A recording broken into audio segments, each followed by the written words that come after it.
Last class में आपको याद होगा कि हमने पढ़ा था, जो सॉल्व करे थे क्वेश्चन, उसके अंदर कई जगह पे हमारा ऐसे आया था आंसर 1/4 और 1/4, तो दोनों आंसर हमारे सेम आए थे। तो वहाँ पे डी की अगर मैं कैलकुलेशन करता ना, डिस्क्रिमिनेंट वहाँ पे अगर मैं निकालता, तो मेरा आंसर वो 0 के इक्वल रहता। अभी मैं करके बताऊंगा क्वेश्चन, अभी तो सिर्फ रूल्स लिखवा रहा हूँ, ठीक है। तो अगर डी की वैल्यू 0 आ जाएगी तो मेरे को पहले से ही क्लियर हो जाएगा कि इसके दोनों आंसर जो निकलेंगे ना, या दोनों ब्रैकेट जो बनेंगे, या मैं फैक्टराइजेशन मेथड लगाऊं या कोई सा ही मेथड लगाऊं, उसमें दोनों के दोनों आंसर मेरे सेम आने वाले हैं। और डी की वैल्यू अगर बड़ी आ जाएगी 0 से, यानी कि कोई पॉजिटिव रिजल्ट आएगा, तो मैं कहूंगा यहाँ पे कि दोनों आंसर मेरे अनइक्वल आएंगे। वो मेरे को पहले से पता चल गया, आप कैलकुलेशन के बाद आपको ये पता भी चल जाएगा, हाँ यार वाकई में अलग अलग नंबर भी आए हैं, ठीक है। और तीसरा case, if D is less than 0, यानी कि डी एक नेगेटिव वैल्यू आ जाए, डी को मैंने सॉल्व करा और माइनस का 5 आ गया, माइनस का 4 आ गया, माइनस का 1 आ गया, या माइनस का कोई भी फ्रैक्शन आ गया, then equation has no real roots. तो वहां पे उसके रियल आंसर नहीं है। ये वाला पार्ट 11th का है कि जब रियल आंसर नहीं होंगे तो वो कौन से होंगे, वो इमेजिनरी होंगे। वो फिर हम 11th में पढ़ेंगे, वो पूरा चैप्टर है वहां पे भी, ठीक है।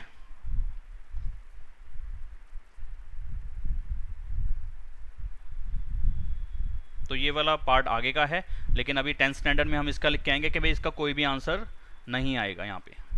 तो 3 केस है हमारे पास पॉजिटिव आंसर के साथ। यहाँ पे पॉजिटिव वैल्यू होगी, डी की वैल्यू पॉजिटिव नंबर होगा। यहाँ पे डी एग्जैक्ट 0, तो मैं इसको दोबारा से क्या लिख के बताऊँ। और यहाँ पे लेस देन 0 का मतलब होता है डी की वैल्यू यहाँ पे एक नेगेटिव आंसर होगा। बोलो बात समझ में आ गई थी? आ गई। ये पहला केस बन सकता है, ये वाला केस बन सकता है, या ये तीसरा केस बन सकता है। हमारे पास 3 केस आ गए सामने। बोले छोटी सी बात क्लियर हुई है अपने को कि नहीं हुई? और यही चैप्टर में है, सब सारा कुछ यही पढ़ना है हमने। ओके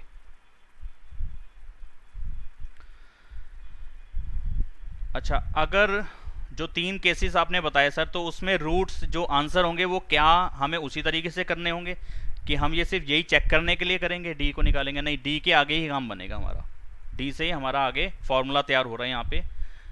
तो अगर वही पहले केस वाली बात करते हैं, अगर केस 1 रहेगा यानी कि डी इज ग्रेटर देन 0, तो यह पता चल गया कि रूट्स का नेचर क्या होगा। Roots are real and distinct, यानी कि अनइक्वल रूट्स होंगे। तो वो रूट्स होंगे क्या क्या, वो आंसर कैसे निकालेंगे? क्या वही फैक्टराइजेशन मेथड करके फिर देखना पड़ेगा? नहीं, मेथड अलग ही हो जाएगा, काम करने का तरीका अलग हो जाएगा। जो हमारे 2 आंसर निकलते हैं ना, उन दोनों आंसर्स को, यानी कि कौन से आंसर, अगर मैं लास्ट क्लास का टॉपिक लेक्चर ये तुम्हारी पीडीएफ खोलूँ, तो ये जो हमारे 2 लिख रहा था यहाँ पे, रूट्स आर -2 एंड 3/2, ऐसे आगे वाले क्वेश्चन में लिखा था जो भी आए थे वैल्यूज़, 1/4 एंड 1/4, 1/10 एंड 1/10, जैसे जो भी आंसर आ रहे थे। तो इसमें जो पहला रिजल्ट होता है उसको एक नाम दे दिया गया है, ठीक है। वो नाम हम पहले पढ़ चुके हैं, अल्फा, एंड दूसरे को बीटा। तो यहाँ पे जो भाई क्वाड्रेटिक है, क्वाड्रेटिक के कितने आंसर आएंगे? 2 ही आएंगे, 2 ही ब्रैकेट्स बनेंगे, 2 ही रूट्स आएंगे। तो उन दोनों रूट्स के क्या नाम दे दिए? तो उन दोनों के रूट्स के नाम दे दिए कि कन्फ्यूजन ना रहे, कोई कुछ पढ़ रहा है कोई कुछ पढ़ रहा है। तो अल्फा और बीटा मान के उन्होंने कहा जी एनसीईआरटी ने अल्फा बीटा के हिसाब से चला देना। तो वो जो रूट्स रहेंगे वो रहेंगे अल्फा एंड बीटा, ठीक है, अल्फा बीटा रूट्स रहेंगे, ठीक है। तो इन दोनों को निकालने की क्या रूल्स रहेंगे, ठीक है। देन अल्फा और बीटा कैसे निकलेगा? अल्फा की वैल्यू रहेगी माइनस का B plus root D upon में 2a। वो अल्फा लिख दो चाहे वो बीटा लिख दो, यानी कि एक आंसर को मैंने अल्फा बोला है और दूसरे आंसर को मैंने बीटा बोला है। पहले रूट को मैंने अल्फा बोल दिया, दूसरे रूट को मैंने बीटा बोल दिया, बस इतना सा फर्क है। फॉर्मूला क्या बन रहा है? यहाँ पे बनेगा माइनस बी माइनस का रूट डी अपॉन में 2a। इसी बात को हम कंबाइन करके भी बोल सकते हैं कि पूरी क्वाड्रेटिक इक्वेशन अगर इस फॉर्म में है, अगेन यहाँ पे मैं फिर से थोड़ा सा स्पेस बना रहा हूँ, स्टैंडर्ड फॉर्म लिख रहा हूँ, ax² plus bx plus c is equal to 0। ये क्वाड्रेटिक इक्वेशन थी, इसके अंदर मैंने d निकाला। अगर d की वैल्यू बड़ी आती है 0 से, यानी कि मेरा पॉजिटिव आंसर आता है, तो जो दोनों रूट्स हैं, या तो मैं ऐसे पढ़ लूँ उन दोनों को अलग अलग, या हम थोड़ा और इसको कर सकते हैं ऐसे कि वो किस चीज़ की वैल्यूज़ निकलेंगी, यहाँ पे किस वेरिएबल की वैल्यू निकलेगी, वो x की वैल्यूज़ निकलेंगी। तो वो x की वैल्यूज़ निकलेंगी plus minus B plus minus root D upon 2a। ये इन दो रिजल्ट्स को कंबाइन करके लिख दिया, ये वाला कि माइनस भी दोनों में आ रहा है, देखो दोनों फॉर्मूले के अंदर माइनस भी आ रहा है, ऊपर वाले के अंदर प्लस का रूट डू नहीं है डी है, ऊपर वाले फॉर्मूले में प्लस का रूट डी है और नीचे वाले में माइनस का रूट डी है, तो दोनों को कंबाइन कर दोगे तो कैसे लिख दिया, प्लस माइनस रूट डी। एक बार माइनस के साथ प्लस का रूट डी चलेगा, एक बार माइनस बी के साथ माइनस का रूट डी चलेगा, और अपॉन में तो दोनों के 2a है, तो कंबाइन करके ये भी लिख सकते हो और अलग अलग पढ़ना है तो ऐसे लिख सकते हो। ठीक है, आ रही है बात समझ में?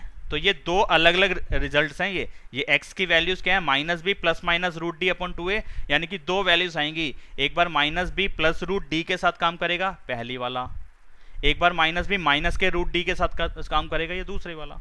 आप दोनों फॉर्मूले को अलग अलग पढ़ के चल लो, कोई दिक्कत नहीं है उसके अंदर, और काम तो इसी पे सॉल्व तो अलग अलग ही करने पड़ेंगे।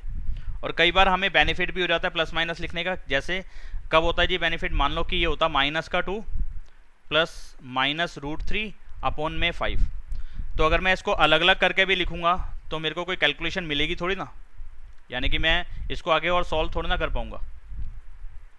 अगर मैं इसको अलग से खोल लूँ ऐसे और ऐसे, तो ना मैं इसको और आगे सिंप्लीफाई कर सकता, ना मैं इसको और आगे सॉल्व कर सकता, बस इतना इतना ही मुझे छोड़ना पड़ता है।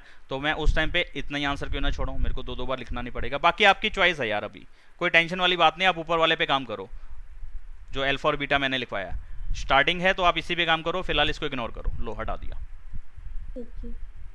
ठीक है, ऊपर वाला फॉर्मूला तो क्लियर है, वो आप कहेंगे सर दो फॉर्मूले हैं। हाँ सर मुझे नहीं है, आई थिंक पलक की आवाज थी।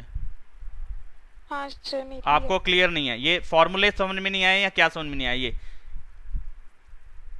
ये तो स्टार्टिंग में थोड़ा सा नेटवर्क कनेक्शन था, तो जब आपने समझाया था तो थोड़ा, मैंने अभी डेरिवेशन वाला पार्ट नहीं समझाया पलक, मैंने डेरिवेशन नहीं समझाया, तो बिल्कुल कंफ्यूज नहीं होना, सिर्फ हमने रट्टा मार के चलना है अभी कि अल्फा की वैल्यू है minus B plus root D, यानी कि हमने एक जगह रट्टा मारा था ना, ए प्लस बी का होल स्क्वायर क्या होता है, A square plus B square plus 2ab, तो ऐसे ही ये फॉर्मूले रट लिया, अभी स्टार्टिंग है रट के चलो, कोई दिक्कत नहीं है। डेरिवेशन वाला पार्ट मैं कराऊंगा, टेंशन मत लो, बिल्कुल कराऊंगा मैं, लेकिन इस टाइम पे कराऊंगा ना तो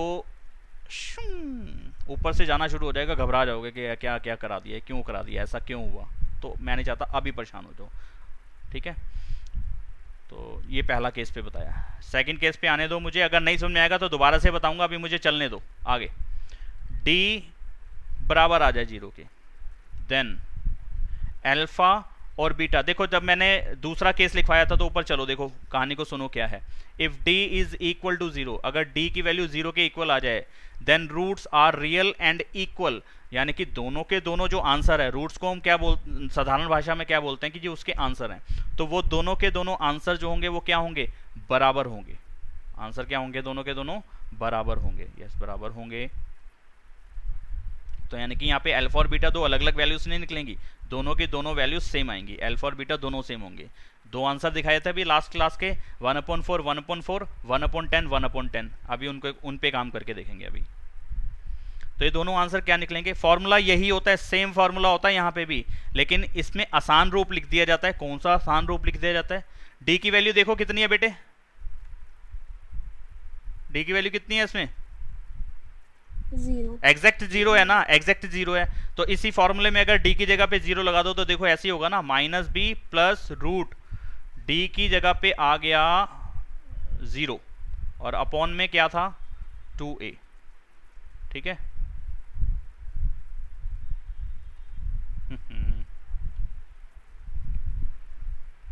d की जगह पे लगा दिया 0 क्योंकि एग्जैक्ट 0 है।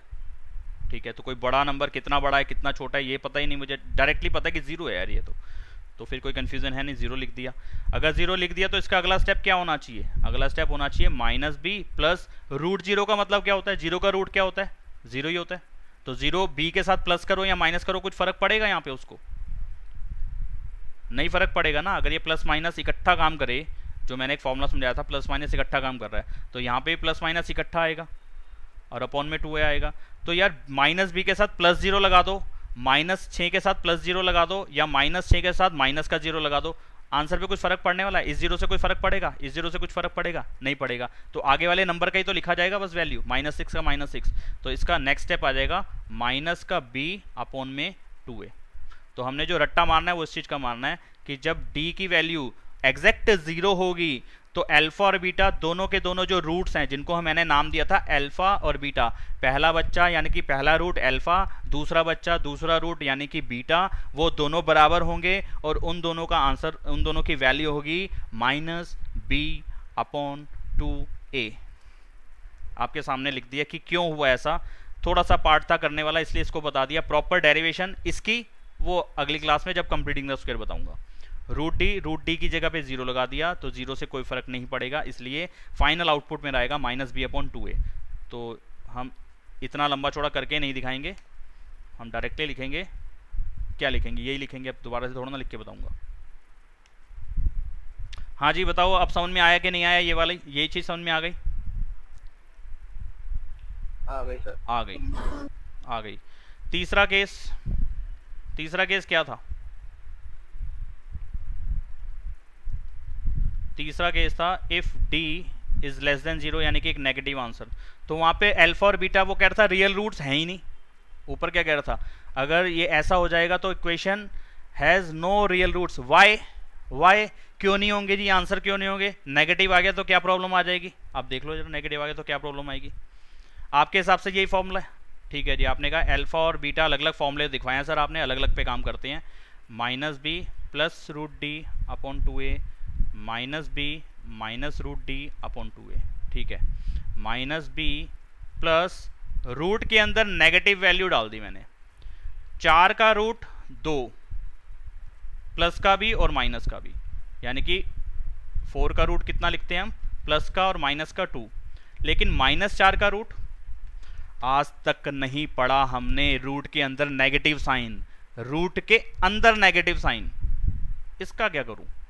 एक दुनिया में ऐसा नंबर जिसकी पावर 2 करो तो माइनस का 4 आ जाए, हमारे बस से बाहर है।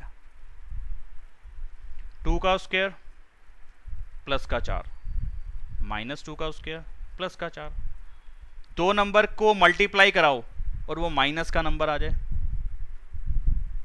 नहीं है ना हमारे बस में? बोलो, है ना? तो इसलिए इसके रूट्स निकले नहीं। इसलिए रूट के अंदर जब भी नेगेटिव वैल्यू डाल दी, यानी कि डी की वैल्यू अगर नेगेटिव नंबर आ गई तो यहाँ पे डी की जगह पे नेगेटिव वैल्यू डालोगे, तो नेगेटिव वैल्यू डालते ही मेरे बस से बाहर है, तो इसके आगे का कैलकुलेशन मैं नहीं कर पाऊंगा। सेम यहाँ पे भी होगा, -b माइनस के अंदर नेगेटिव, रूट के अंदर नेगेटिव वैल्यू, मैं कैसे सोल्व करूँ? क्वेश्चन मार्क रह गया मेरे लिए, तो मैं इसको आगे सॉल्व नहीं कर सकता। तो यहाँ पे कह देंगे कि ये नेगेटिव रूट को सीखेंगे हम क्लास 11th में सीखेंगे, अभी नहीं सीखेंगे, क्लास 11th में सीखेंगे, तो वहाँ पे अलग काम करेंगे, फिर सीखेंगे। वो रियल वैल्यूज़ नहीं है, इसलिए यहाँ पे ऊपर स्पेसिफिकली लिखा गया कि रियल रूट्स और नो रियल रूट्स, ठीक है। तो यहाँ पे रियल रूट्स नहीं है, तो हम रियल पे ही काम कर रहे हैं अभी। आपने रियल के अलावा कोई और नंबर हमें सिखाया नहीं है, तो इसलिए इसके आंसर हमारे पास मौजूद नहीं है, रियल वैल्यूज़ नहीं है। तो यहाँ पे लिख दिया जब रियल रूट्स हैं ही नहीं तो इसको आगे हम सॉल्व नहीं करेंगे। तो यानी कि अल्फा पे हम क्या कर देंगे? अल्फा और बीटा नो रियल वैल्यूज, ये दोनों रियल वैल्यूज नहीं बनेंगी, ठीक है। तो यानी कि साधारण सी भाषा में इसको लिख दूंगा, मेरे बस से बाहर। ओके, ऐसा लिख के मत आना, मतलब कि यहाँ पे आंसर नहीं होगी, फिर आपने लिखना है कि equation has no real roots, बस काम खत्म जयराम जी की। आगे बढ़ते हैं। तो 3 केस समझ में आ गए मेरे बेटे? अगर ये 3 केस समझ में आ गए तो आप समझो इस चैप्टर में से आपने कम से कम नहीं तो 70% समझ लिया। बाकी अभी बहुत कुछ पढ़ा है अभी, फिर भी मैं 70% लेके चल रहा हूँ, क्योंकि अब हर क्वेश्चन में हमने ये फॉर्मूला लगाना है, हर क्वेश्चन में ये फॉर्मूला लगेगा, हर एक क्वेश्चन में, कोई भी क्वेश्चन इसके बिना नहीं होगा। देखो अब तुम आगे, ये कब काम आएगा? ये कब काम आएगा? जब मैं फैक्टराइजेशन मेथड से थक जाऊंगा, यानी कि फैक्टराइजेशन मेथड जब काम करना बंद कर देगा ना, तो ये वाला मेथड काम करना शुरू कर देगा। एग्जाम्पल लेते हैं जरा, अब सीधे क्वेश्चंस पे आ रहा हूँ। अब टॉपिक समझाने वाला हो चुका है, कॉन्सेप्ट क्लियर करा दिया है, अब क्वेश्चंस उठा लेते हैं। बुक मैंने खोल रखी है अभी, और एक्सरसाइज भी मैंने खोल ही रखी है। एक सेकंड, ये रहा क्वेश्चन। सर वो हाँ, एक बार बी स्क्वायर माइनस 4ac वाला बताना क्या था वो। Discriminant B square minus 4ac आपकी वैल्यूज़ हैं, यानी कि देखो जब डेरिवेशन सीखोगे ना तो आपको डायरेक्टली ये चीज़ मिलेगी ऐसे इस फॉर्म में। किधर गया यार, हाँ पहले आप देख लो आप जो कह रहे थे।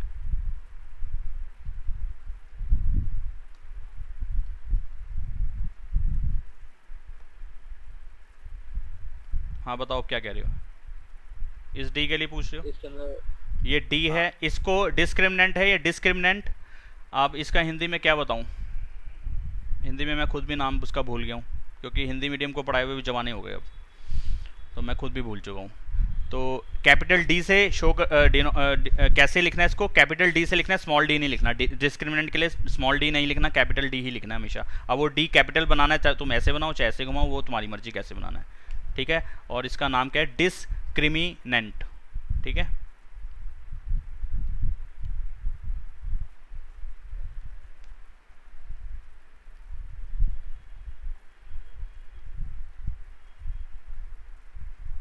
डिस्क्रिमिनेंट कैपिटल डी से लिखना है आपने फॉर्मूले के टाइम पे, ठीक है। तो अभी आगे काम करते हैं ना, तब समझ में आएगा। अब और कुछ देखना है फॉर्मूला वगैरह, और कुछ पूछना है देखना है तो बताओ मेरे को, किसी ने भी।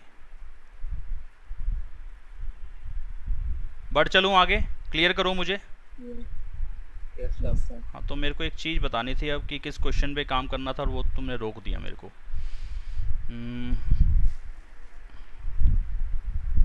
जैसे कि ये अच्छा एग्जांपल है यहाँ पे फ़िलहाल,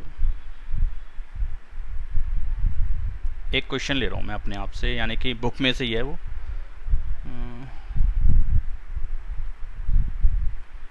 ये रहा, मैंने कहा भाई इसको जरा ना सॉल्व करो by factorisation method, factorisation method से सॉल्व करो, सॉल्व बाय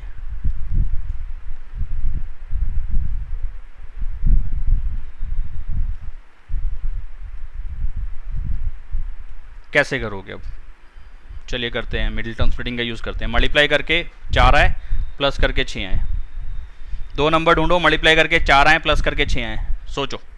मल्टीप्लाई करा के 6 नहीं आना चाहिए।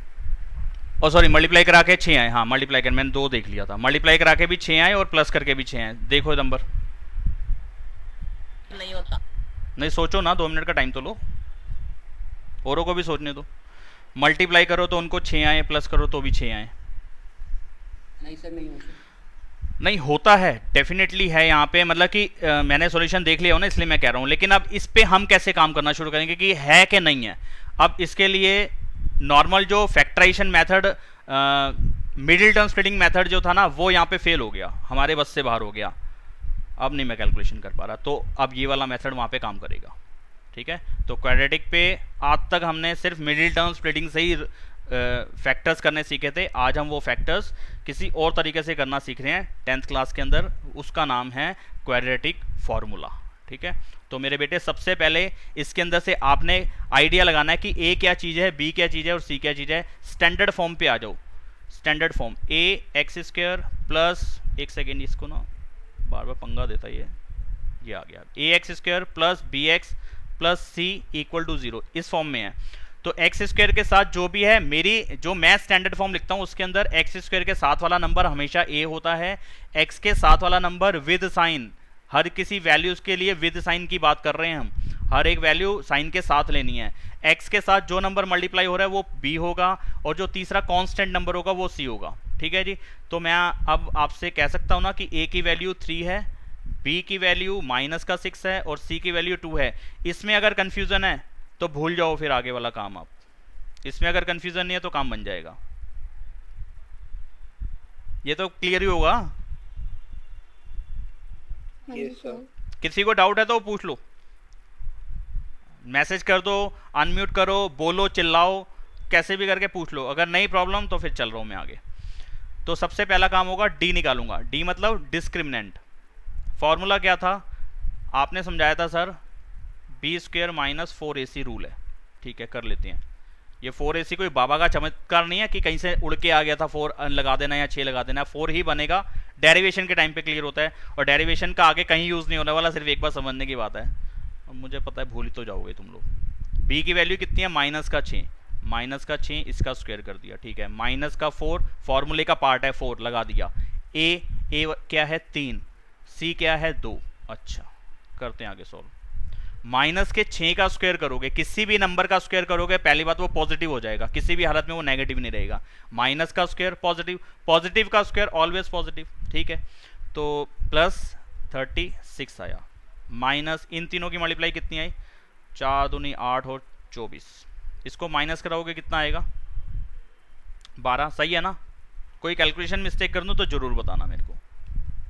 तो प्लस का आंसर आ गया। डी की वैल्यू क्या आ गई, ये बड़ी है 0 से, प्लस का 12 मतलब बड़ा है 0 से नंबर, ये वाला, हाँ जी हाँ। तो पहला केस बनता है, पहला केस, पहला केस, पहला case, first case, if d is greater than 0 then alpha और बीटा क्या होंगे, minus B plus root D upon 2a, minus B minus root D upon 2a, ठीक है। ये फॉर्मूले सिर्फ प्रैक्टिस से ही याद रहेंगे, रट्टा मारोगे कभी याद नहीं होंगे। प्रैक्टिस करोगे ना, 3 क्वेश्चन के बाद चौथे क्वेश्चन में फॉर्मूले वाली शीट पे जाना नहीं पड़ेगा तुम्हें, ठीक है जी। तो यहाँ लिख देंगे d is greater than 0 therefore roots are real and unequal, ठीक है। ये क्लियर कर दिया हमने टीचर को कि यहाँ पे d की वैल्यू 0 से बड़ी आ रही है, इसलिए यहाँ पे रूट रियल भी हैं और अनइक्वल भी हैं। रूट रियल नंबर्स में हैं लेकिन वो अनइक्वल निकलेंगे, दोनों आंसर अलग अलग आएंगे। मैंने उन रूल्स को ऐसे रटा हुआ है कि एक को मैं अल्फा मान लेता था, एक को मैं बीटा मान लेता था। फॉर्मूला था माइनस का बी पहले में प्लस का रूट डी अपॉन 2a, दूसरे में माइनस का बी माइनस का रूट डी अपॉन में 2a। अब यहाँ आपकी अपनी चॉइस है कि अल्फा किसको मानना है, इसको अल्फा मान सकते हो, इसको बीटा मान सकते हो। किसी ने नहीं कहा कि प्लस वाले को ही अल्फा मानना है, ये सिर्फ आंसर को शो कर रहा है, रूट्स को शो कर रहा है कि एक रूट का नाम अल्फा और एक रूट का नाम बीटा है। किसी भी बंदे ने ये नहीं कहा कि अल्फा की वैल्यू ही पॉजिटिव दिखानी है रूट के साथ, डी जो है वो पॉजिटिव वाला अल्फा को लेना, नहीं, आपकी मर्जी है। तो रटते टाइम हम इसको ऐसे ही काम कर देते हैं। अभी तक कोई दिक्कत तो नहीं आ रही ना किसी को, नहीं आ रही, नहीं आ रही, ठीक है। तो अब देख रहे हैं आप, दोनों जगह मुझे रूट का डी सॉल्व करना है। तो इसके बाद हम पता है क्या करते हैं, थोड़ा सा और केस आसान कर लेते हैं, यानी कि सॉल्यूशन आसान कर लेते हैं। ये मेरे को देखो यहाँ पे थोड़ा सा स्पेस बनाता हूँ, अरे भाई स्पेस मुझे चाहिए था ऊपर और बन गया नीचे, एक सेकेंड। ये बना डी की वैल्यू, ठीक है। अब d जो है 0 से बड़ा है तो मेरे को पता है रूट डी वाला रूल लगेगा ही लगेगा। तो इसके बाद अगला स्टेप होगा, मैं d की वैल्यू की जगह पे रूट डी की भी निकाल लूंगा, यानी कि इसका रूट करा तो इसका भी रूट करना पड़ेगा, ठीक बात है ना। रूट 12 का मतलब मुझे यहाँ पे जब d की वैल्यू को मैं लगाऊंगा फॉर्मूले के अंदर तो दोनों जगह रूट का 12 लिखा जाएगा ना। तो रूट 12 को सॉल्व करना पड़ेगा, 2 जगह करूंगा फिर मैं, एक इधर भी करके दिखाना पड़ेगा और मुझे इधर भी करके दिखाना पड़ेगा। तो बेटर है ना कि मैं ऊपर एक बार ही कर लूँ, दोनों जगह सिर्फ उसकी वैल्यू डाल दूंगा यहाँ पे। रूट 12, अब रूट 12 का मतलब हो गया इसके फैक्टर करना, ये फैक्टर है। क्या चीज बनेगी इसके बाद, 2 का पेयर बना, 2 बाहर आ जाएगा, रूट में क्या रह जाएगा 3। तो रूट डी इस क्वेश्चन के लिए बन गया 2 रूट 3, यानी कि रूट में जो 12 आया था, रूट 12 को सॉल्व करेंगे आगे तो क्या बन जाएगा 2 रूट 3। ये चीज करनी आती है कि नहीं आती बताओ, ये हमने सीखी हुई है, सीखी हुई है, कोई दिक्कत नहीं। जिसको नहीं आएगी मैं बता दूंगा, ठीक है। तो अब मुझे इस क्वेश्चन में जहां पे भी रूट डी आ रहा है वहां पे लिख देना 2 रूट 3, जहां पे भी डी आ रहा है वहां पे क्या लिख देना है 2 रूट 3, ठीक है जी, लिख देते हैं। माइनस बी, बी की वैल्यू देखना ऊपर क्वेश्चन में क्या लिखी थी, बी की वैल्यू क्वेश्चन में से मिल रही थी मुझे माइनस का 6, लगा दो यहाँ पे, माइनस बी की जगह पे आ गया माइनस का 6। रूल के अंदर माइनस है तो ये वाला माइनस लगेगा। बी की वैल्यू भी नेगेटिव थी तो वो नेगेटिव ब्रैकेट के अंदर डालनी है। बच्चे यहाँ पे भी गलती करते हैं, कहते हैं माइनस का 6 था ना, बस माइनस का ही बी लिखना होता है हमेशा। बी के साथ जो भी साइन है उसको माइनस से मल्टीप्लाई कराना है, चाहे वो पॉजिटिव हो चाहे नेगेटिव हो, बाहर माइनस रूल का आएगा ही आएगा। Plus root D, root D इस क्वेश्चन के लिए कितना बना दिया हमने 2 रूट 3, लिख दो यहाँ पे, अपॉन में 2 और इसको मल्टीप्लाई करना है ए से। ए कितना है देखो क्वेश्चन का, ए कितना है 3 डाल दो। अब यही वाले सारे नंबर यहाँ आ जाएंगे, माइनस का -6 माइनस बी यानी कि minus multiply by -6 minus root D की जगह पे आया 2 रूट 3 अपॉन में 2 इंटू 3। अच्छा जी, अगला स्टेप अल्फा को आगे सॉल्व करें, क्या आता है माइनस माइनस प्लस, प्लस का 6 प्लस का 2√3 अपॉन में 2 इंटू 3 6, वो यहाँ पे भी हो जाएगा प्लस का 6 माइनस का 2√3 अपॉन में 6। अच्छा आगे क्या होगा, आगे अगर कुछ कॉमन है तो ले लो। यहाँ पे बिना रूट का नंबर है 6, बिना रूट का नंबर है 2, 2 के साथ √3 मल्टीप्लाई हो रहा है ना, तो बिना रूट। 2√3 कैसे आया? हाँ ये बात मजेदार कही है तूने करण, ये समझाया था ऊपर 2√3, ये समझाया हुआ है। मुझे इस क्वेश्चन में 2 बार √12 लगाना था, यहाँ पे भी √d की जगह रूट का 12 लिखना था, और यहाँ पे भी √d की जगह रूट का 12 लिखना था। तो √12 को मैं 2 बार खोलता, बेटर था मैं एक ही बार खोल लूँ। तो √12 को मैंने जब सॉल्व करा, खोल लूँ मतलब इसको रूट के अंदर जो फैक्टर्स बनते थे वो कर लिए, फिर आगे जो कैलकुलेशन के स्टेप्स थे वो कर लिए। तो √12 को मैं लिख सकता हूँ ना 2√3। करण, यस सर। करण, हाँ सर। तो मैंने वो लिखा है √12 की जगह। हाँ जी क्लियर होता है सबको कि √d की जगह मैंने 2√3 क्यों लगा दिया, जबकि 12 लिखना था वहाँ पे, √12 आना था, दोनों तरफ √12 आना था। तो √12 को मेरे को 2 बार सॉल्व करके दिखाना पड़ता, इसलिए हर स्टेप में जब भी d की वैल्यू एक पॉजिटिव नंबर आ जाएगी तो यहीं पे ही हम √d को सॉल्व कर देंगे, क्योंकि हम 2 बार कैलकुलेशन करने से बचना चाहते हैं। तो अब यहाँ पे देख रहे हैं आप कि जो न्यूमरेटर पार्ट है इसमें से 2 कॉमन आ रहा है, इन दोनों नंबर में से 2 कॉमन आ रहा है, इसमें से और इसमें से 2 कॉमन आ रहा है। तो 2 कॉमन लिया तो इसके पास क्या बच जाएगा 3, इसके पास क्या बच जाएगा √3, ठीक है। और अपॉन में कितना है 6, सेम यहाँ पे भी हो जाएगा, सेम यहाँ पे भी हो जाएगा। अरे पीयूष म्यूट करो भाई।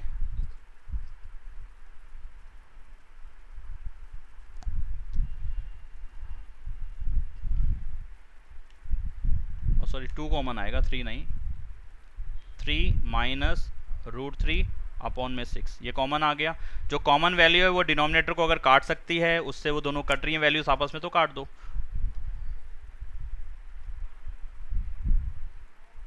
तो मेरा फाइनल आंसर जो अल्फा का बना वो बना 3 प्लस √3 अपॉन में 3, और बीटा का बना 3 माइनस √3 अपॉन में 3। तो मेरे 2 रूट्स बन गए, ये वाला एक और ये वाला दूसरा, ठीक है। तो ये मैं फैक्टराइजेशन मेथड से ढूंढना मेरे बस से बाहर था, ठीक है। ये रहे आंसर 3 प्लस √3 अपॉन में 3, 3 माइनस √3 अपॉन में 3, और ये क्या है हमारे इस क्वेश्चन के लिए रूट्स हैं, ठीक है। बात समझ में आई? हाँ तो अब जरा मैं और इस चीज़ को क्लियर करता हूँ कि एक्चुअलिटी में क्या था। हमारा पूरा क्वेश्चन किस फॉर्म में था, किस वेरिएबल पे चल रहा था, x पे। तो ये x की वैल्यूज हैं, एक्चुअलिटी में ये x की वैल्यूज हैं, यानी कि x के मेरे पास 2 रिजल्ट आए थे, 3 प्लस माइनस √3 अपॉन में 3। मैं ऐसे भी आंसर लिख के आ सकता हूँ। इस चीज़ का मतलब यही है कि 3 के साथ एक बार प्लस √3 अपॉन में 3 आएगा, और 3 के साथ एक बार माइनस √3 अपॉन में 3 आएगा। आप देख लो वही चीज़ें हैं। तो इसको कंबाइन करके हमें ये लिखना है, ऐसे भी लिख सकता हूँ, ये भी सही है, और ऐसे 2 टुकड़ों में तोड़ के भी लिख सकता हूँ, ये भी सही है। तो एक क्वेश्चन मैंने कराया है, क्लियर हो गया आपको? आगे बढ़ रहा हूं मैं।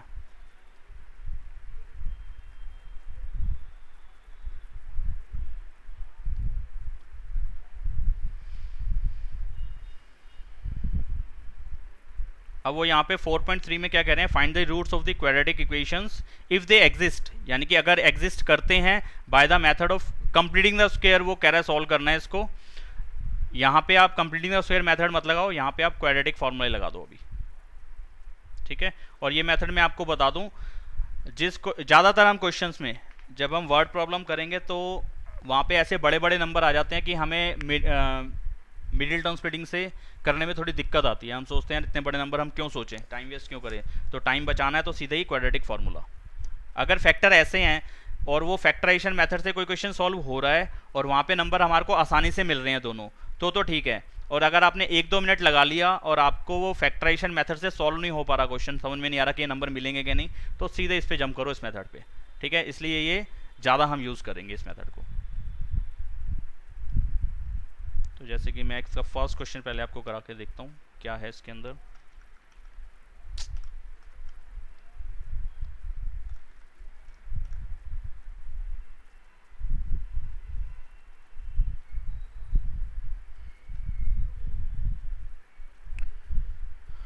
2x² minus 7x plus 3 is equal to 0। सबसे पहला काम ए बी सी को ढूंढना।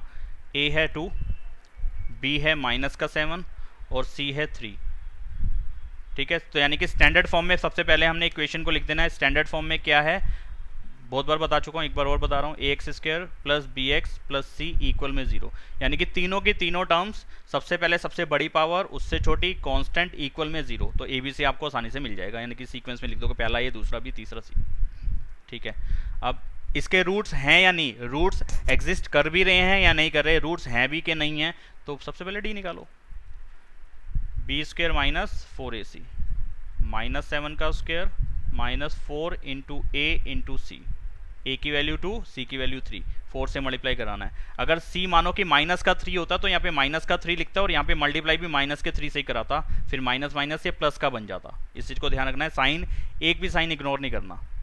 ये साइन माइनस का, ये फॉर्मूले का है, ये एज इट इज लगाना है। टर्म्स के साइन, ए बी सी के साइन जो है वो आपने साथ में लेके चलने हैं। ये आएगा 49 माइनस 4 दूनी 8 और 3 24 आएगा। इसको माइनस करेंगे तो कितना आएगा, 25। ठीक है जी, तो d की वैल्यू एक पॉजिटिव नंबर आ गया, तो वो हमारा रूट d भी सॉल्व करना ही पड़ेगा। आगे दो जगह रूट को लगाना पड़ेगा, तो मैं यहीं पे सॉल्व कर देता हूँ। अगर d 25 है तो रूट d कितना आ जाएगा, रूट का 25, और रूट 25 को सॉल्व करूँगा तो कितना आ जाएगा, 5। रूट d को सॉल्व करूँगा तो कितना आ जाएगा, 5। अच्छा जी, तो अब चलिए करते हैं अल्फ़ा और बीटा पे काम। तो कितना आएगा, minus B plus root D upon 2a, और बीटा कितना था, minus B minus root D upon 2a। दोनों रूल्स लिख दिए, वैल्यूज़ लगा देते हैं। माइनस बी की वैल्यू कितनी थी, ऊपर से देखो फटाफट से, b की value -7 minus 7। Root D minus B, minus के साथ b लिखना था, लिख दिया। रूट डी की जगह पे 5 लिखना है, यहाँ से दिखा हमारे को, रूट डी की जगह पे वैल्यू आई है 5 लिख दिया। अपॉन में 2 और a की मल्टीप्लाई करनी है उससे। a कितना है 2, a की जगह पे 2 लगाना है, तो 2 इंटू 2 हो जाएगा। बस खत्म हो रहा है काम हमारा फटाफट से। यही वाले नंबर यहाँ लगाने हैं, सिर्फ ये वाला साइन चेंज करना है बीच वाला, बाकी सारे नंबर यही हैं। ठीक है ना, -7 -5 2 इंटू 2 प्लस का 7 प्लस का 5 अपॉन में 4। इसी को आगे सॉल्व कर लेते हैं। 7 और 5 कितना होता है, 12। काटने के बाद कितना आ जाएगा, 3। तो अल्फा की वैल्यू कितनी आई, 3। ऐसे बीटा को सॉल्व कर लेते हैं। प्लस का 7 माइनस का 5 अपॉन में 4, ये कितना आएगा, 2 अपॉन में 4, ये कितना आ जाएगा कटने के बाद, 1/2। तो यहाँ पे भी ये भी रियल वैल्यूज हैं, और जो पहले वाले के आंसर आए थे ये भी रियल वैल्यूज हैं। ये भी तो रियल नंबर्स हैं, सारे रियल हैं। रैशनल या इरैशनल की बात अलग होती है, रियल में दोनों काउंट होते हैं, रैशनल भी और इरैशनल भी। तो ये एक इरैशनल नंबर था लेकिन था तो रियल, ये रियल ये रैशनल नंबर हैं, तो ये भी रियल ही हैं। तो यहाँ पे भी रियल आंसर है, यानी कि x की दो वैल्यूज आई, एक वैल्यू 3 आई, एक वैल्यू 1/2 आई। यही दोनों क्या है, रूट्स आर 3 एंड 1/2। ये हर तरीके से मैंने लिख के बता दिया है आपको। इसके बाद डायरेक्टली यही लिखना है, x नहीं शो करना वहाँ पे, कर सकते हो, गलत नहीं होगा। ठीक है, और अगर हम इसको फैक्टराइजेशन मेथड से करते तो यहाँ देखो, यहाँ थोड़ा छोटा छोटा लिख के बताते हैं आपको। मल्टीप्लाई करके कितना है 6, प्लस करके कितना है 7, ये नंबर मैं कर सकता हूँ।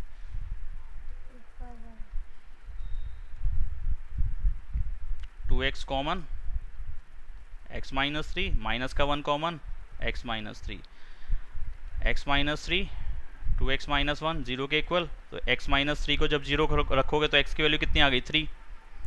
और 2x माइनस 1 को जब 0 के इक्वल रखोगे तो x की वैल्यू कितनी आएगी, 1/2। तो यही दोनों तो मेरे आंसर आए हैं वहाँ पे भी, 3 और 1/2, 3 और 1/2।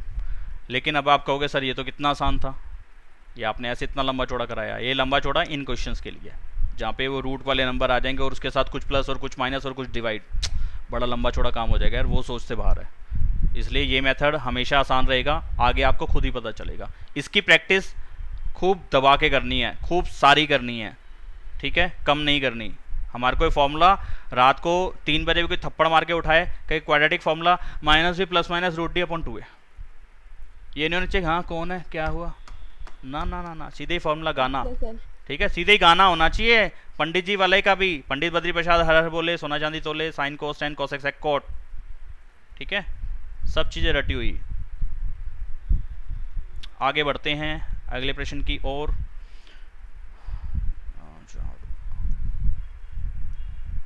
अगला क्वेश्चन आसान है, उसको नहीं देख रहा, थर्ड पार्ट पे आ रहा हूँ।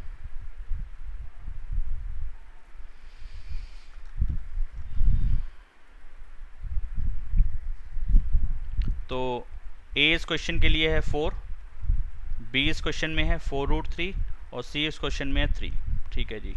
सबसे पहला काम, इसके रूट्स हैं भी कि नहीं है, आप मल्टीप्लाई करके 12 आए और प्लस करके 4√3 है, बीच वाला नंबर रूट का आ गया ना, तो यहाँ पे थोड़ी सी दिक्कत आने लगी। तो क्यों मैं उस चक्कर में पढ़ूँ फैक्टराइजेशन मेथड में, मैं इससे करता हूँ ना यार, इससे आसान लगेगा अब ये मुझे। D is equal to B minus 4ac।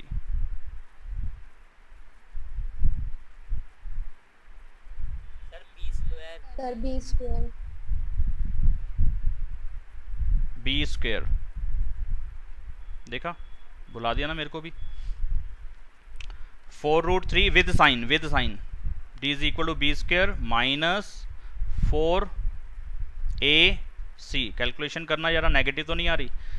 4√3 का स्क्वायर कितना आएगा, ऐसे हुआ ना, 4√3 को 4√3 से, जिनको नहीं आता उनके लिए बता रहा हूँ, वैसे तो सारे कर ही लेंगे। 4√3 को 4√3 से मल्टीप्लाई करना है, 4 और 4 की मल्टीप्लाई 16, √3 और √3 की मल्टीप्लाई 3, 16 और 3 की मल्टीप्लाई 48। तो 4√3 का स्क्वायर आएगा प्लस का 48, प्लस का तो था ही वैसे ही, माइनस इसको मल्टीप्लाई करो, 48। ओ माय गॉड, ये तो 0 था, 0 के इक्वल आ गया। हाँ, d is equal to 0, therefore roots are real and equal. यहाँ इक्वेशन हैज रियल इक्वल या इक्वल रियल रूट्स, जैसे मर्जी लिख लेना आप, हमें तो ये क्लियर करना है कि रियल भी हैं और इक्वल भी हैं। अब वो स्टेटमेंट कैसे देनी है आपकी चॉइस है। d 0 है, इसलिए रूट्स कैसे हैं, रियल भी हैं और इक्वल भी हैं। तो यहाँ पे अल्फा और बीटा दोनों जो रूट्स हैं वो इक्वल रहेंगे, और उसके लिए रूल था -b/2a, ठीक है, यही लिखवाया था आपको ऊपर, याद हो तो। अब मैं नहीं दिखा रहा, आप देख लेना बाद में। -b/2a, माइनस b की वैल्यू कितनी है, 4√3,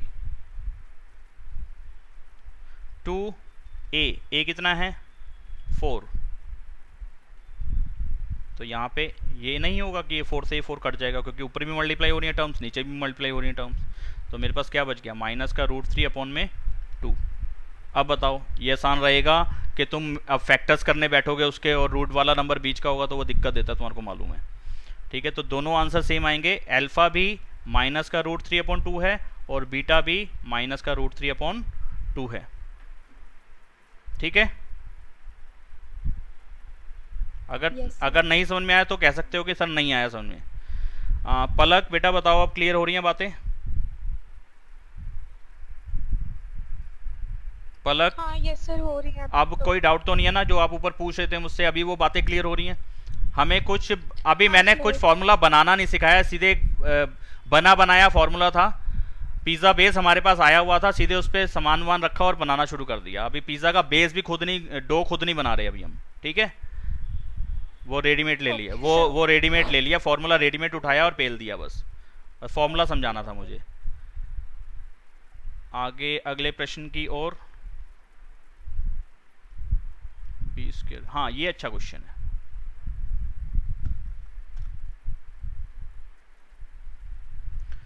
ए कितना है 2, बी कितना है 1 और सी कितना है 4। सही लिखा मैंने? इसमें किसी को कोई प्रॉब्लम तो नहीं है ना भाई एबीसी ढूंढने में? नहीं होगी। D B square minus 4ac, बी कितना है 1 का स्क्वायर 4, ए की वैल्यू है 2, सी की वैल्यू है 4, 1 का स्क्वायर 1, 4 चौक 16 और 2 की मल्टीप्लाई 32, माइनस का 31। देखना जरा क्या बन गया ये, डी एक नेगेटिव नंबर आ गया, तो D less than 0, therefore equation has no real roots. आगे टेंटन, आगे अल्फा और बीटा मुझे निकालने की ज़रूरत नहीं है। जब मैंने लिख ही दिया कि नो रियल रूट्स, तो मैं निकालूंगा क्या भाई? नहीं निकल सकते आगे, इसलिए मैं निकालने की कोशिश भी नहीं कर रहा हूँ, क्योंकि डी का आंसर क्या आ गया, डी लेस देन 0 है, छोटा है 0 से, नेगेटिव वैल्यू आ गई, तो इक्वेशन के रूट्स होंगे ही नहीं। ठीक है जी।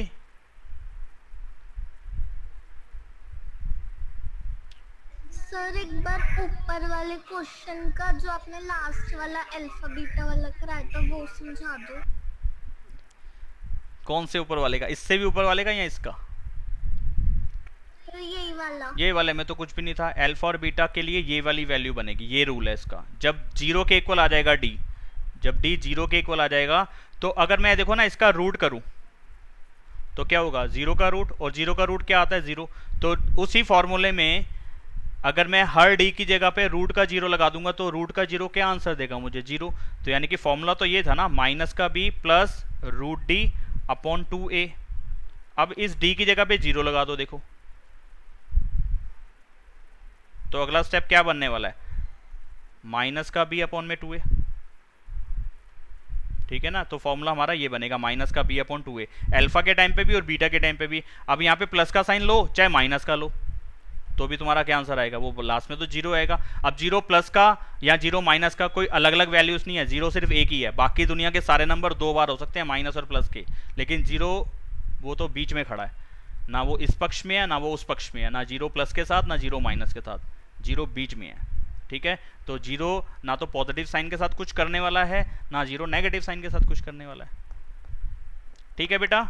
अगर नहीं समझ में आया तो बताओ। ये फॉर्मूला ये रहा, उसके इस फॉर्मूले में मैंने वैल्यू डाली है, ये वाले में। अगर नहीं आया तो बताओ मेरे को। आ गया सर। चलो ठीक है, मान लेता हूँ कि अब आ गया, लेकिन मैं अभी क्वेश्चंस और करा रहा हूँ। मैं कुछ एग्जांपल्स देख रहा हूँ जिसमें वो रूट की कैलकुलेशन आ रही हो, ठीक है। तो बुक के एग्जांपल्स ले लेता हूँ पहले।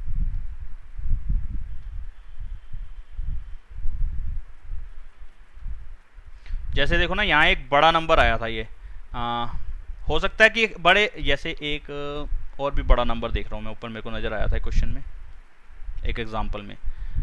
जैसे कि ये था, अगर मैं इसकी फैक्टराइजेशन फॉर्म से अगर मैं इसको सॉल्व करने बैठता, यानी कि मिडिल टर्म स्प्लिटिंग को उठाता, तो एक्स स्क्वायर प्लस का 48 माइनस का 324, बड़ा नंबर नहीं है काफ़ी, कि गुणा मल्टीप्लाई करके 324 और माइनस करके 48 आए। थोड़ा दिमाग लगाना पड़ेगा ना, अभी टाइम लगने वाला है थोड़ा सा। हो सकता है फटाफट कर लो इस चीज़ को, मैं मना नहीं कर रहा हूँ कि ऐसा नहीं कर सकते, लेकिन फिर भी लग रहा है ना, थोड़ा दिमाग लगाना पड़ेगा। तो जहाँ बड़े नंबर आ जाते हैं वहाँ पे फिर हम बचते हैं हम उस वाले मेथड को उठाने से। कौन से वाले को? मिडिल टर्म स्प्लिटिंग को, ठीक है। और दूसरा फ़ायदा ये है कि जिन क्वेश्चन की मिडिल टर्म स्प्लिटिंग से फैक्टराइजेशन नहीं होती उसको भी ये सॉल्व कर देता है, ठीक है। चलिए तो ऐसा करें, कैसा करें, एक रूट वाला कोई और देखते हैं। जैसे कि ये वाला क्वेश्चन भी दिया उन्होंने एक, या ये वाला ले सकते हैं।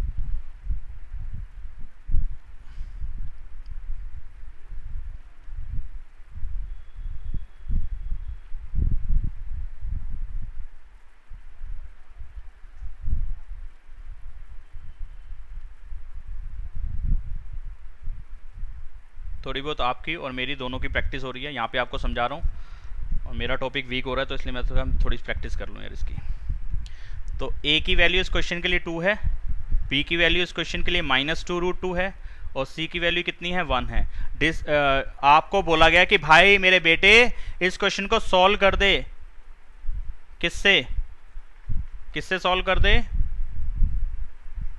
क्वाड्रेटिक फॉर्मूले से सॉल्व कर दो इसको, ठीक है। अब ये कौन सा नया जना आया इस टाइम पे इस क्लास में?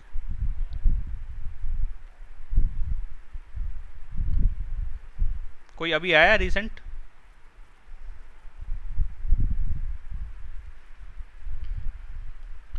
तो सबसे पहले d निकालेंगे, b² -4ac। b की वैल्यू कितनी है? माइनस का 2√2, इसका स्क्वायर -4, a कितना है? 2, c कितना है? 1, ठीक है। देख रहे हैं आप वैल्यूज कौन सी लगा रहा हूँ? विद साइन लगा रहा हूँ। बताओ मेरे को किस किस को ये समझ में आ चुका है? हाथ खड़ा करो फटाफट से। सर आगे समझ। सर वैल्यू 0 आ रही है इसकी। वो आ रही है नहीं आ रही वो देखेंगे अभी।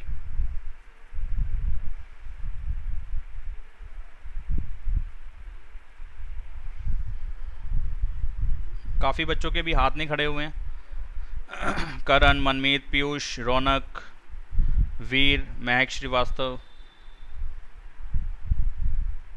कि आया है या नहीं आया है। हाथ खड़ा करके नहीं मुझे दिखाना है, मैंने कहा है कि जिसको समझ में आ गया वो हाथ खड़ा कर लो, और जिसको नहीं आया वो मत खड़ा करो ताकि मुझे क्लियर हो जाए। मनमीत, पीयूष और महक रह गए अभी। नहीं आया समझ में? सर पीयूष का हाथ खड़ा है। नहीं, देख लो स्क्रीन पे, मेरे को तो नहीं दिख रहा। अच्छा, उसने वो कैमरे में शायद खड़ा कर रखा होगा, मैं कैमरा नहीं देख रहा हूँ सबका। हाँ सर। वो पीयूष, उसमें अपने पे ऑप्शन होता है, जिस भी सिस्टम पे आप मोबाइल पे या लैपटॉप पे कर रहे हो वहाँ पे हाथ खड़ा करने का ऑप्शन है अपने पे। चलो ठीक है, मान लेते हैं आ गया सबको। तो इसको जब स्क्वायर सॉल्व करूंगा तो माइनस का स्क्वायर पॉजिटिव हो जाएगा सबसे पहले, 2 का स्क्वायर 4, √2 का स्क्वायर 2, तो 4 × 2 कितना आ जाएगा 8। तो ये पूरी कैलकुलेशन 8 बन जाएगी। ठीक है, -4 × 2 8 बन जाएगा। तो 8 में से 8 गया 0 आ गया, तो डी 0 आ गया। तो रूट्स क्या होंगे? Roots are real and equal. तो अल्फा और बीटा दोनों सेम होंगे। एक्स की 2 वैल्यूज निकलेगी यहाँ पे, दोनों की दोनों सेम आएंगी। इस रूल से निकल सकती है -b/2a। माइनस बी की वैल्यू कितनी है? बी की वैल्यू है मेरे बेटे माइनस का 2√2, तो यहाँ पे लगाएंगे माइनस का 2√2 अपॉन में 2 × a कितना है 2। तो अगला स्टेप लिख सकता हूँ प्लस का 2√2 अपॉन में 2 × 2, 2 से 2 कट गया तो कितना आ गया √2 अपॉन में 2। तो x की 2 वैल्यूज आई, दोनों की दोनों ये आई √2 अपॉन में 2। तो आंसर चेक कर सकते हैं यहाँ पे 1/√2 वही बात है। अगर इसको रैशनलाइज करूँगा तो √2 अपॉन में 2 बनेगा। √2 अपॉन में 2 ही था अपना, √2 अपॉन में 2 है। ठीक है, उन्होंने दिया 1/√2, तो जब मैं इसको रैशनलाइज करूँगा तो यही चीज़ आ जाएगी √2 अपॉन में 2। तो हमें आंसर में नीचे रूट नहीं छोड़ के आना, तो उन्होंने छोड़ा वो उनकी गलती है। ठीक है, हमारा आंसर ये सही है। तो अब इसके और क्वेश्चंस अब इस फॉर्म में इस तरीके से नहीं करा रहा, इस फॉर्मूले से नहीं करा रहा। अब मैं डिफरेंट टाइप के क्वेश्चन ले रहा हूँ जहाँ पे इक्वेशन मुझे खुद बनानी भी होगी। कौन से क्वेश्चन ले रहा हूँ अब? ये तो आंसर वाली शीट आ गई।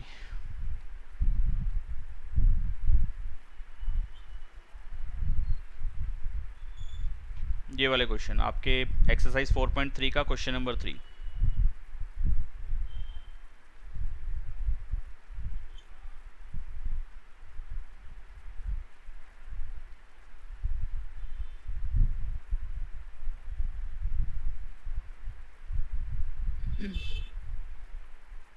म्यूट करो बेटा, म्यूट।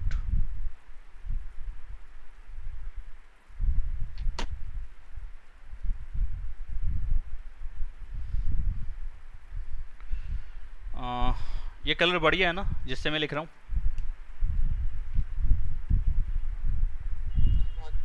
बहुत बुरा है। अब तो मैं इसी से लिखूंगा रोज। सर येलो ज्यादा बेटर है। वो तो और बेकार है। x - 1/x = 3 ये था। ठीक है, वो कह रहा है find the roots of the following equations. तो यहाँ पे इक्वेशंस ही मुझे क्लियर नहीं हो रही कि क्या है, ये लीनियर है, क्वाड्रेटिक है, या किस टाइप की इक्वेशन है, ये मुझे अभी क्लियर ही नहीं है। ठीक है, अभी आप कह सकते हो कि सर किसी की पावर 2 नहीं है यहाँ पे तो ये लीनियर है, क्योंकि आपने तो ये समझाया हुआ है। लेकिन नहीं, थोड़ा ध्यान से देखना पड़ेगा, तो इस पर पहले काम करना पड़ेगा, इसको सॉल्व करना पड़ेगा। तो कैसे होगा जी? पहले लेंगे एलसीएम। तो यहाँ कितना बन जाएगा x²।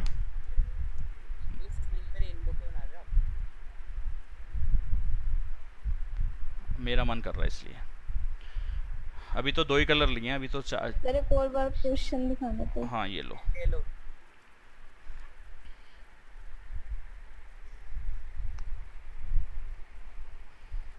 ये क्वेश्चन है, वो कह रहा है कि इसके रूट्स फाइंड करो। ठीक है, तो सबसे पहले इसमें इक्वेशन बनाओ, क्या बन रही है? लीनियर बन रही है, क्वाड्रेटिक बन रही है, बाई क्वाड्रेटिक बन रही है, क्यूबिक बन रही है, क्विंटिक बन रही है। मेरे बस में है सॉल्व करना कि नहीं है, पहले इस चीज़ को देख लेते हैं। तो पहले मैंने एलसीएम ले लिया। एलसीएम के बाद के स्टेप्स आपको मालूम है। ठीक है, सभी को मैं मान के चल रहा हूँ कि एलसीएम के बाद के स्टेप्स मालूम है। नहीं होगा तो फिर उसके लिए भी एक वीडियो बनाएंगे और डालेंगे उसको भी यूट्यूब पे। तो x² - 1/x = 3/1। इसके बाद का स्टेप है क्रॉस मल्टीप्लाई कर लो इसको। क्रॉस मल्टीप्लाई करेंगे तो आ जाएगा x² - x = 3x। अब इसके बाद क्या स्टेप क्या है? सॉरी, यहाँ पे x नहीं है 1 है। इसके बाद का स्टेप है कि सारी की सारी टर्म्स एक साइड पे ले आओ, इक्वल में 0 लाना है। एक्स स्क्वायर -1 -3x इक्वल में 0। फिर इसको स्टैंडर्ड फॉर्म में लिख दो, उसकी इक्वेशन को। हर जो भी इक्वेशन बनेगी उसको उसकी स्टैंडर्ड फॉर्म में लिखो। स्टैंडर्ड फॉर्म का मतलब रहेगा कि सबसे पहले सबसे बड़ी पावर, अगर क्यूब में है तो सबसे बड़ी पावर, फिर उससे छोटी, फिर उससे छोटी, फिर कांस्टेंट। कुछ इस तरीके से कह रहा हूँ, स्टैंडर्ड फॉर्म का मतलब ये है। तो ऐसा ही यहाँ करेंगे तो बन जाएगा x square -3x -1 equal to 0। तो सबसे पहले सबसे बड़ी पावर स्क्वायर वाली, फिर x वाला, और फिर कांस्टेंट विद साइन। ठीक है, ये बन गई क्वाड्रेटिक। अब क्वाड्रेटिक को सॉल्व करने के हमारे पास मेथड्स हैं। अब आप चाहो तो अगर आपको लगता है कि ये मिडिल टर्म स्प्लिटिंग से क्वेश्चन आसानी से सॉल्व होता है या हो पाता है तो कर दो, नहीं तो फिर क्वाड्रेटिक फार्मूला जिंदाबाद। हाँ जी, क्या करें? मल्टीप्लाई करके एक आए माइनस करके 3 आए, बस से बाहर हो रहा है। मल्टीप्लाई करके एक आए माइनस करके 3 आए, मेरे बस का नहीं बन रहा। तो ठीक है जी, क्वाड्रेटिक फॉर्मूले का यूज़ करते हैं। डी निकालते हैं, बी स्क्वायर -4ac, बी की वैल्यू -3 है, -3 का स्क्वायर, ए की वैल्यू 1 है, सी की वैल्यू -1 है।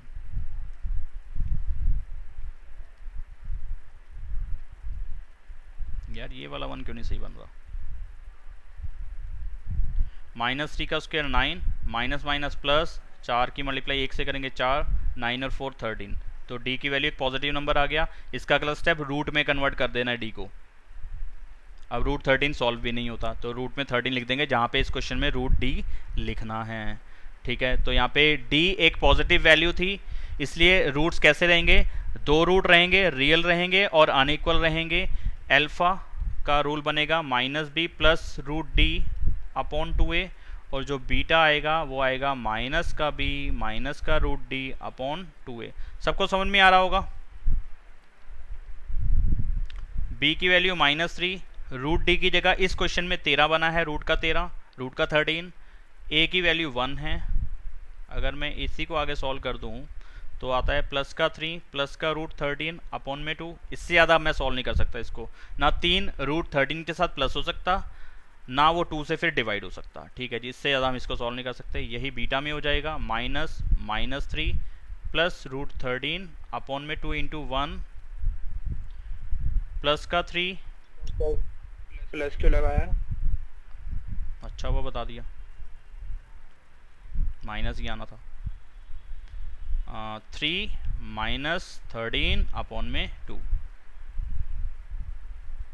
तो ये मेरे 2 आंसर आ गए यहाँ पे।